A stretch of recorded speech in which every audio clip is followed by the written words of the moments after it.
Hey guys, welcome to another episode of the Say That Sherry podcast. And here with me is the most phenomenal, most incredible, most talented co-host anybody can ever have on their show at all, Miss Jennifer. Hola, ¿cómo está? Muy bien. No. So, that's all you got. That's okay. How are you feeling today? Good. That's good. How was your day? Amazing. Amazing. I like amazing days. I like amazing days. Right? That is so good. That is so good. So what you got on your mind today? What you want to talk about today? How you feeling today? I want to go a little deep with this red on.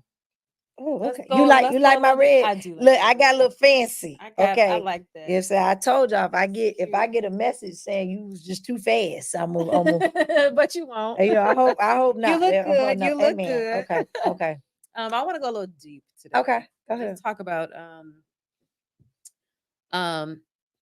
just coming back from stuff, situations. Coming back. Yeah, Okay. like being able to come back from stuff. So like Mm. have you ever felt betrayed by somebody that you really loved and trusted? Yes. And are you Listen. still friends with them, or are they still a part of your life? Okay, that's a maybe. Mm. Let me put it like this. Okay. I still love them. Okay. I still pray for them. I still want the absolute best for them. Mm-hmm. But no, they're not in my life right now. Mm. And it's by design. It's just By your design. no, this is by the Lord's design. Because everybody's not supposed to last in your life for a lifetime. So the people that sometimes you think is supposed to be there for a lifetime, sometimes they don't. Mm-hmm. Now, I don't know what the future may hold. My door never closes to opportunities to be able to heal, grow, see where something can come back from. My door is never closed for that. It's always open, but it has to be growth. And the relationship that I'm thinking of right now, because it's happened more than once in different situations. So I'm not saying that. But in this particular relationship, this wasn't the first time this person had let a disagreement or however they were feeling get so out of hand. This wasn't the first time it happened. This was actually like the second time. And you know how that is. First time, shame on them. Second time, shame on me. Right. Can't be a third time. Correct. You know what I'm saying? Because then I have to take the J. Cole approach. You know what I'm saying? What's that? Go ahead, say it. Oh, Okay.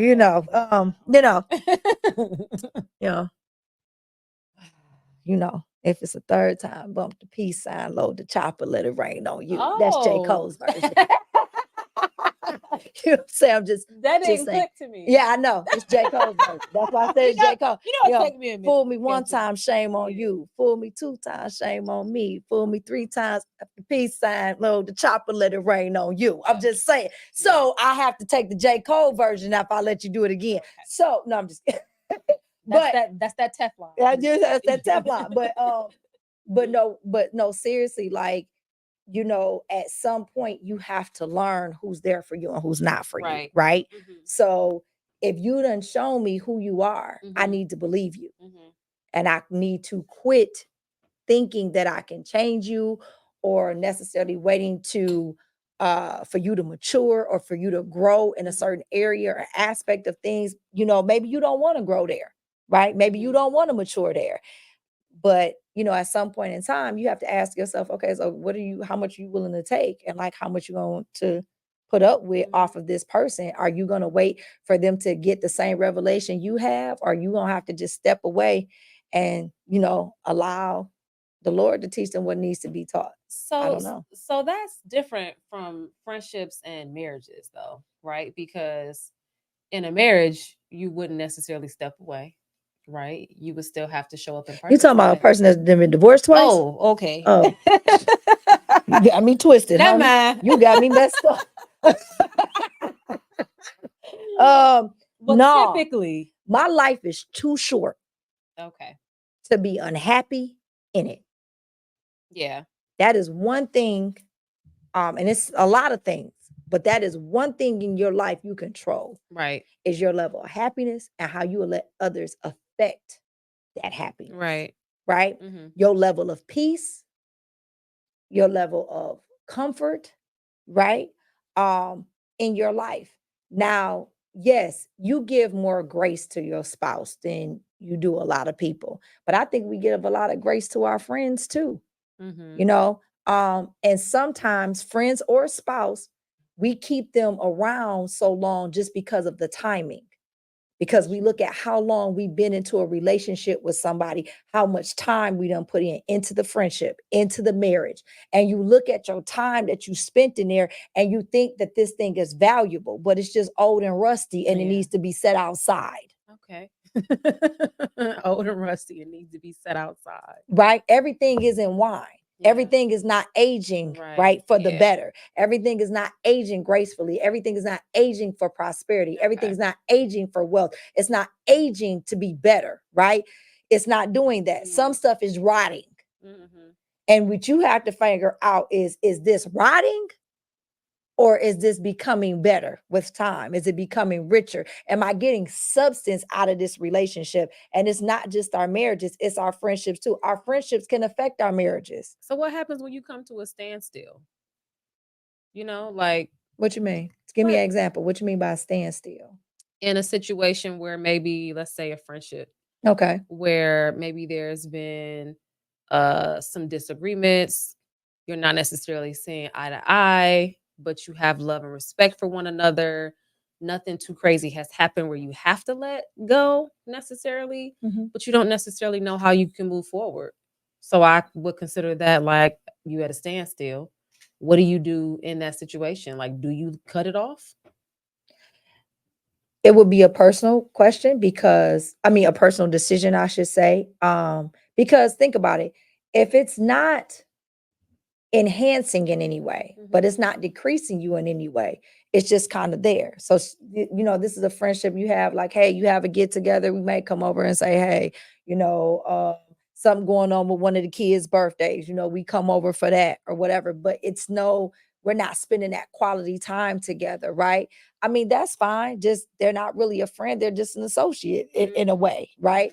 And that's okay. Everybody thinks that their friendships have to be dynamic. Some of our friendships are not dynamic. Some of your friends you don't have to talk to every single day and be bothered with every single day to consider that's your friend, right? I could say I'm probably at a standstill with one of my really, really good friends who I've been friends with for a long time.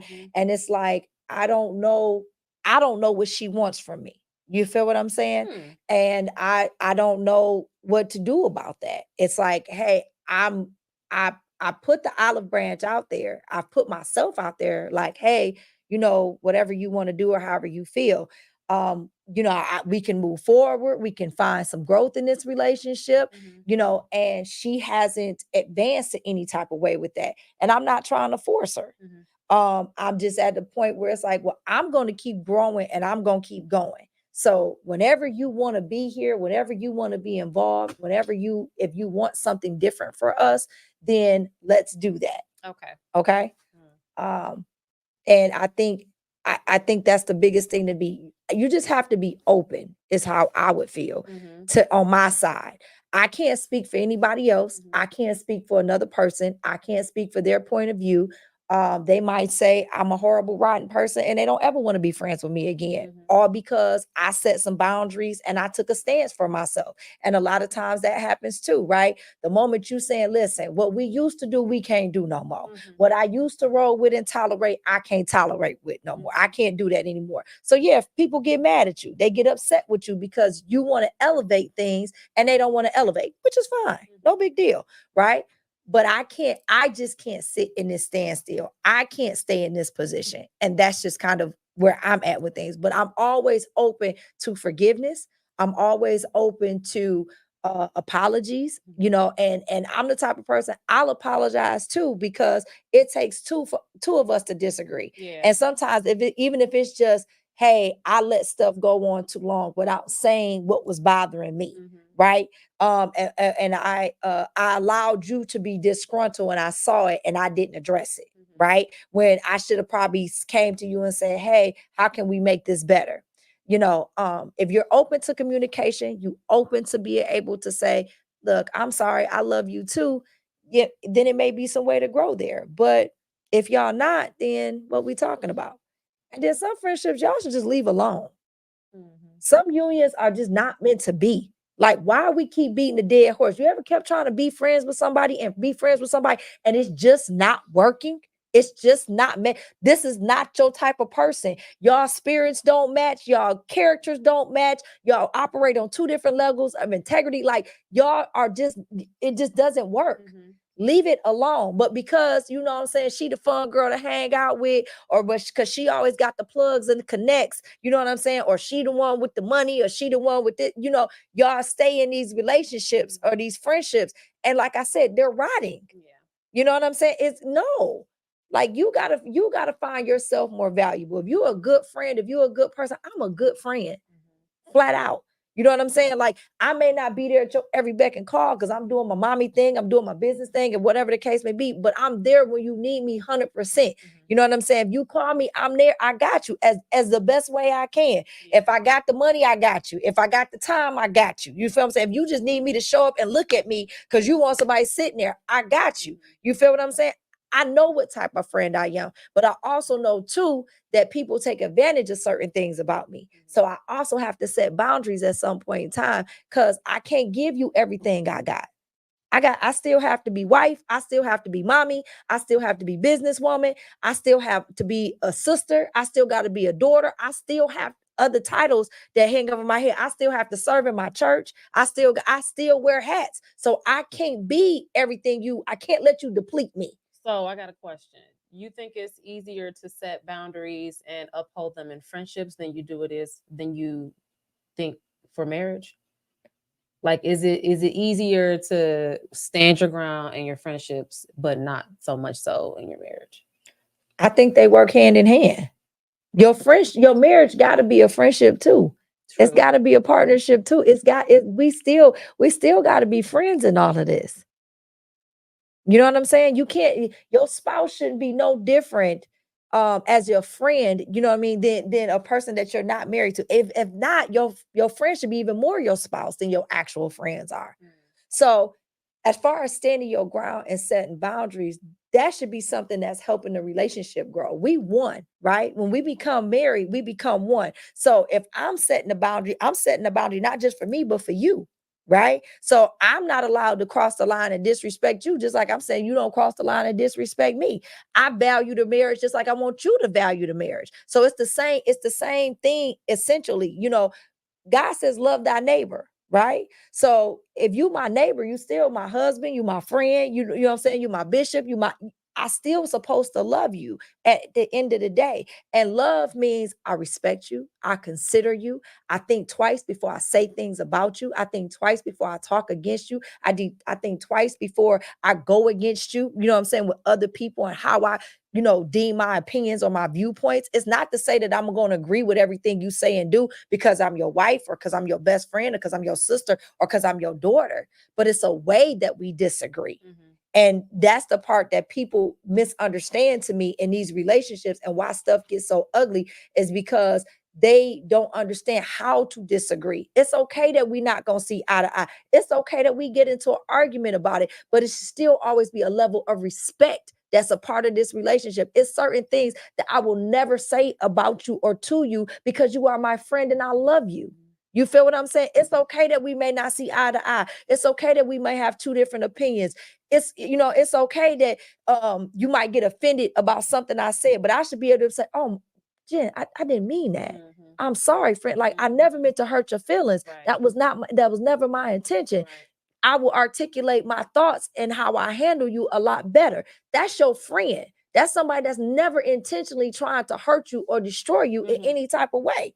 But we can't disagree effectively. We cannot disagree healthy.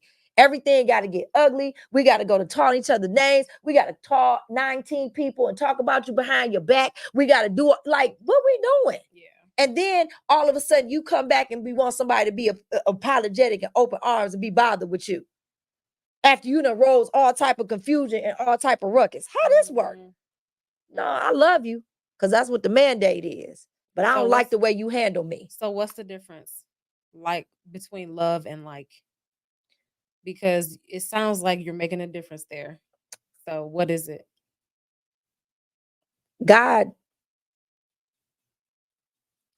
demands us, right? To love, right? That's a principle of his. We are supposed to love. Love is our duty to one another, right? Love means that I can still pray for you. I can still intercede for you. I can still want the best for you. I want nothing but success for you, right? I want nothing but the best for you because I love you, right? As my neighbor, I love you. I don't want nothing but great. I want no harm to come to you. I really want you to operate in everything that God has for you and all the best that he has for you, period. That's me loving you. Me loving you means I can still pray for you. You not off my prayer list because I ain't like what you did last Tuesday, right? You still on my prayer list. I'm still interceding for you. I'm still wanting the best for you. But my like for you, see that like he gave me as an option. And with that like, whether I feel like being bothered with you is a different story. Okay. Right? If I don't like the things that come out your mouth while I'm sitting on the phone with you, if I don't like how you so-called talk about my relationship, why I keep telling you about my relationship? If I don't like the way you handle your own man, why do I think I need to take advice from you about my man? Okay? I don't have to like everything you do. I don't have my like keeps me in your presence, right? My like for you keeps me wanting to be connected to you, keeps me wanting to be bothered with you, keep me wanting to, spend some time with you. That's because I like you. That's because I like you as a person. I like being with you. I think we're good together. I think, I like how you uplift me. I like how you talk to me. I like how you encourage me. There you go, right? The God in me says I gotta love you. That's what the God in me says. The God is said, the God says I got to pray for you. Not like the God says, if you call me and you're in distress, I got to come help you. I got to feed you if you're hungry. I got to clothe you if you're naked. I got to give you water if you're thirsty. If the God in me says I still got to be a blessing to you, even when I don't want to, that's the love in me, right? But the like in me says, when you perfectly fine and you healthy and everything is flowing and you great, I don't have to come over. I ain't got to see you. I see you when I see you. I ain't got to be bothered with this foolishness, right? And so that's why people be like, oh, well, like isn't a big deal. No, like is a lot. Yeah. You know what I'm saying? It's a lot of women out there who tell you, I love my daughter. I love my son. Yeah. I love them. I don't like them. I don't like how they do business. I don't like their attitude. I don't like how they treat people. I don't like, you know what I'm saying, how they interact with folks. I don't like how they handle their business or not handle their business, right? I don't like certain things. That doesn't mean I don't love you. That don't mean I won't cover you. That don't mean as your mom, I'm not going to protect you on all fronts. That don't mean I'm not going to be there for you just because I don't like everything you do. It just means I love you, but I don't like you. So one is not more important than the other, you think? Well, your love is always going to be more important, right? Because like I said, it's the mandate that God put on us. It's one of his very commandments. It's that we're supposed to love one another. But don't you think it will kind of, I know that that's what we're supposed to do. But I don't know that we're always operating in that, because people will go based off of how they feel and like. And if I don't like you, well, Well, you got to supersede your like, right? That's the part of loving you, right? The part that I have to love you on is the part that even when I don't like you, I can still do right by you. Right. I got you. Okay. I can still entreat you the right way. I still can talk to you with respect. I can still receive what you say. I can still deal with you with love and with understanding and with empathy because I love you. That's the reason why it's important to love over your like, right? Your like just makes it so that I don't have to spend no extra time with you. I don't need to, right? I got to serve with you. So we gonna get this together. I got to go to work with you. So we gonna work together effectively, right? Because I don't like you as a person. So we not gonna key after work. We not going hanging, right? But on this job, while I'm here trying to get this check and you trying to get this check, I will love you enough to operate with respect. I will love you enough to make sure I don't disrespect you at this job, that I'm not over here cussing you out or rolling my eyes at you or being disrespectful to you every time I turn my back. That's the love I got for you. Okay. But my extra time, yeah, you ain't getting on that. So you want to see.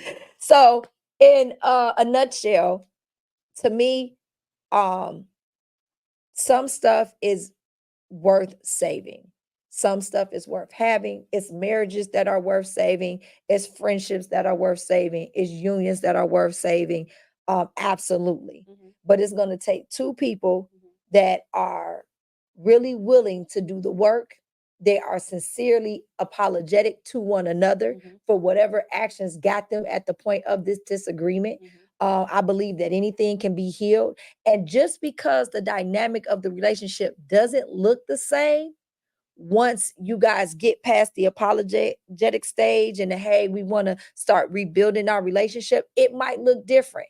It might not be the same, but that doesn't mean that it's not there, that the love isn't not there, the respect isn't there. See, everybody sometimes wants everything to go back to the way it was. But remember, the way it was is how we got here. Right, exactly, that part. So that's what they forget. When we was hanging and doing this and we was out here, you know what I'm saying, 7 p.m. Friday, 95 degrees, when we was out here acting like that, this is what got us to this disagreement stage. This is what got us here. So maybe doing what we doing before wasn't working. So maybe we need to take a more mature approach. You feel what I'm saying? Gotcha. Maybe we need to understand where we are in this relationship and how we benefit each other in the relationship. If it's showing up for our special occasion events, if it's showing up to be supportive like that, and that's where your friend is best at, let them just show up there. Right. You don't need to see them every other day. Right. You don't need to talk to her every other day. Why? Because she be going through her own stuff. Right. And it's affecting you adversely. Gotcha. Feel what I'm saying? So I'm just saying to you that you give me good stuff all the time. Okay. So thank you, babe. Okay. Thank you. I'm just saying. That's So anything can be healed and mended. Just takes the right amount of time sometimes, and the people willing to do that. And then some of y'all, it's rotten, it's old, it's rusty. Put it out. Let it go. And don't pick it back up. Yeah. Okay. Got you. Okay. Amen. You. All right. Cool. No worries. All right. So that was another episode of the Say That Sherry podcast. I guess we're wrapped up for this evening. We're so glad that you came and joined us this evening and spent some time with us. We are absolutely praying for y'all. We are just making sure that you have everything, you know what I'm saying, that God has to offer. That's what we've been praying down heaven about, is that everybody gets blessed in this season, okay? So y'all go ahead, y'all be prosperous, y'all go be well in everything that y'all do. Make sure y'all know that everything y'all hands touch is absolutely blessed. And we love y'all. See y'all later. Go love on somebody. Peace.